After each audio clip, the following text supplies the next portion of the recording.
Alors, bonjour à toutes et tous. Dans cette vidéo, on va revenir sur des méthodes essentielles du cours de première année d'électronique, dans le cours de filtrage. Ces méthodes sont celles qui permettent de tracer les diagrammes de Bode asymptotiques à partir de la connaissance de la fonction de transfert. Donc, on va ici l'appliquer à un filtre d'ordre 1, qui sera un passe-bas d'ordre 1. On pourra aussi le voir un peu plus tard dans le cas d'un passe-haut. Et quand ces méthodes seront bien maîtrisées sur des filtres d'ordre 1, on étudiera des ordres 2. Alors, le filtre auquel on va s'intéresser ici est donc de la forme canonique du filtre d'ordre 1, H0 sur 1 plus J oméga sur oméga 0, donc ça c'est sa fonction de transfert. Et l'objectif, ça va être de trouver l'allure du diagramme de Bode. Alors, le diagramme de Bode est constitué de deux graphiques, je rappelle, le gain en décibels en fonction de oméga en échelle log, où ça revient à le tracer en fonction de log de oméga si on reste en échelle linéaire. Alors, avec le gain en décibels qui est défini comme 20 log du gain, le gain étant le module de la fonction de transfert. Et le deuxième diagramme de Bode que nous devons tracer, c'est l'argument de h, que je vais noter phi, en fonction de oméga en échelle log ou de log de oméga en échelle linéaire, c'est synonyme. Donc, phi étant l'argument de h. Donc pour faire cela, eh bien, il y a une méthode simple qui est basée sur l'analyse des équivalents de la fonction de transfert aux basses et hautes fréquences. Alors c'est ce qu'on va faire ici, et c'est ce qu'il faudra toujours faire quand on voudra analyser le diagramme de Bode d'un filtre. C'est-à-dire qu'on va se placer dans trois cas. Pour les filtres d'ordre 1, on voit quand on analyse la fonction de transfert ici qu'elle fait apparaître une pulsation caractéristique, oméga 0. La pulsation propre du filtre. Et donc on va considérer tout d'abord ce qui se passe lorsqu'on se situe à des fréquences, à des pulsations de travail très petites devant oméga 0, c'est ce qu'on appellera le domaine des basses fréquences, et on va aussi regarder ce qui se passe au niveau des pulsations très grandes devant oméga 0, c'est le domaine des hautes fréquences, et donc ces deux domaines sont des domaines asymptotiques, puisqu'on va regarder les cas limites de la fonction de transfert. Donc voilà pour ces deux colonnes. On va aussi regarder ce qui se passe en oméga égale oméga 0. Donc là, on ne sera plus au niveau des asymptotes de notre fonction de transfert, mais vraiment sur un point du diagramme de Bode réel. Et voilà les trois colonnes qui vont nous intéresser. Et donc le but, c'est de trouver l'expression du gain en décibels, que je vais écrire ici, dans ces trois colonnes, et aussi de phi, l'argument de h, dans ces trois colonnes. Et donc il y a une étape qu'on va faire avant, c'est de déterminer l'équivalent de la fonction de transfert dans chacun des domaines.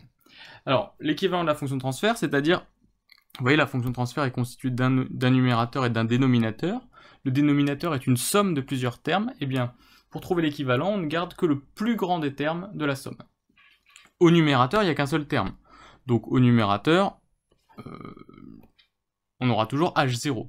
Si oméga est très petit devant oméga 0, on s'aperçoit que J oméga sur oméga 0 est très petit devant 1. Ici, vous avez oméga sur oméga 0 qui est très petit devant 1. Donc l'équivalent de H, c'est H0 sur 1, autrement dit H0.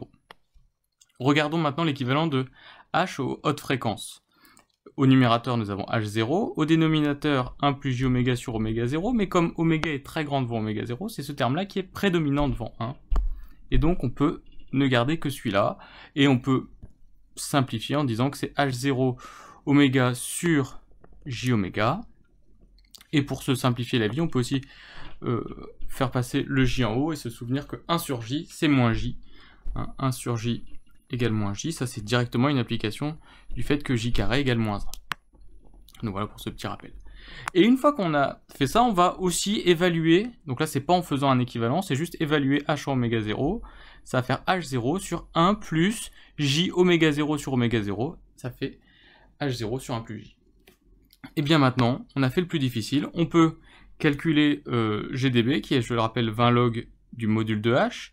Alors ici on suppose que h0 est une constante positive, donc là on a 20 log de h0, qui est une constante, c'est-à-dire que GDB va être constant tant que oméga sera petit devant oméga 0. Donc ici, pour les valeurs de oméga petit devant oméga 0, GDB est une constante, donc on a une asymptote horizontale, à 20 log de H0. Que se passe-t-il maintenant en haute fréquence? On va avoir 20 log du module de ce terme-là, ce qui donne en fait H0 oméga 0 sur oméga, puisque on a un imaginaire pur, hein. Donc on peut directement donner son module. Et ce que je peux écrire, je vais essayer d'exprimer en fonction, on voit que c'est pas constant, hein, puisque ça dépend de oméga, donc c'est pas constant en fonction de la pulsation, et donc on va essayer de voir comment ça dépend de oméga, et ce qui est intéressant c'est de faire apparaître le log de oméga, ici, qui est sur l'axe des abscisses, et cette expression, je peux la réécrire comme étant moins... Alors je vais juste effacer pour avoir la place. Moins 20 log de oméga plus 20 log de H0 oméga 0. Je vais juste séparer la fraction dans le logarithme. Et je m'aperçois qu'ici j'ai quelque chose de la forme une constante fois la variable qu'on a mise sur l'axe des abscisses plus une constante. Eh bien, ça c'est la forme AX plus B. A, X plus, ici ce terme-là, B. Et donc on va avoir une droite dans le diagramme de Bode, une droite de pente, ce qu'il y a devant le log de oméga, moins 20 dB par décade, c'est l'unité de cette pente. Et donc, on va avoir une pente comme ça, de moins 20 dB par décade. Une asymptote oblique de pente, moins 20 dB par décade. Alors, on ne le démontre pas ici, mais en fait, ça peut se faire très rapidement. On voit que les deux asymptotes vont se couper. Il suffit d'écrire l'égalité de ce terme-là et de ce terme-là en oméga égale oméga 0. Et donc, on peut prolonger les deux asymptotes. Oula, c'est de le faire un peu mieux. On prolonge les deux asymptotes et en fait, on voit qu'elles se coupent en oméga égale oméga 0. Donc ça, c'est le diagramme de Bode asymptotique en gain.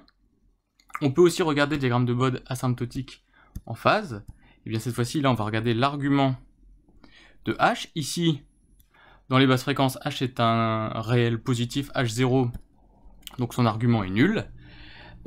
Ici, dans les hautes fréquences, H est un imaginaire pur, mais avec un moins ici devant, donc on va avoir un argument qui sera de moins pi sur 2.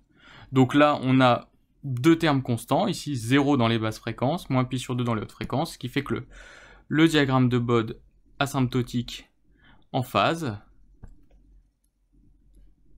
à cette allure-là, donc 0 ici et moins pi sur 2 pour les hautes fréquences. Donc voici l'allure du diagramme de Bode asymptotique. Alors si on veut tracer le diagramme de Bode réel, on sait qu'il va être confondu avec le diagramme de Bode asymptotique en très basse fréquence, en très haute fréquence au niveau des limites, mais on aimerait savoir ce qui se passe autour de oméga 0. Et bien pour ça, on va évaluer GdB en oméga égale oméga 0 ici. Donc on va avoir 20 log de H0 moins 20 log du module de 1 plus J, puisqu'on fait le 20 log du module de H0 sur 1 plus J.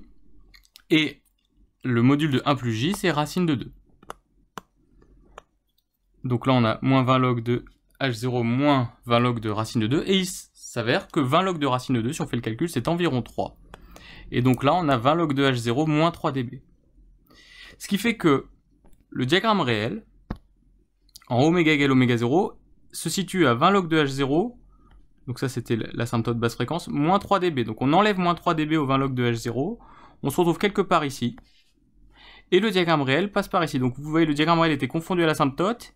Il est à moins 3 dB de l'asymptote quand on est en oméga égale oméga 0, et il revient sur l'asymptote. Voilà, alors je vais essayer de le tracer un peu plus proprement, mais voilà le diagramme réel. Et ici, vous avez une distance de moins 3 dB entre l'asymptote dans la bande passante et le diagramme réel en oméga 0. C'est pourquoi oméga 0, pour un filtre d'ordre 1, est appelé la pulsation de coupure à moins 3 décibels, en raison de ce résultat de calcul. Maintenant, au niveau de la phase, eh bien là, on va ici avoir l'argument de H0 moins l'argument de 1 plus J. L'argument de H0, c'est 0, puisque H0 est un réel positif. L'argument de 1 plus J, c'est moins pi sur 4. Ça, on le voit tout de suite dans le plan complexe. Moins pi sur 4 ici, et on voit que le diagramme réel ici va passer par ce point-là.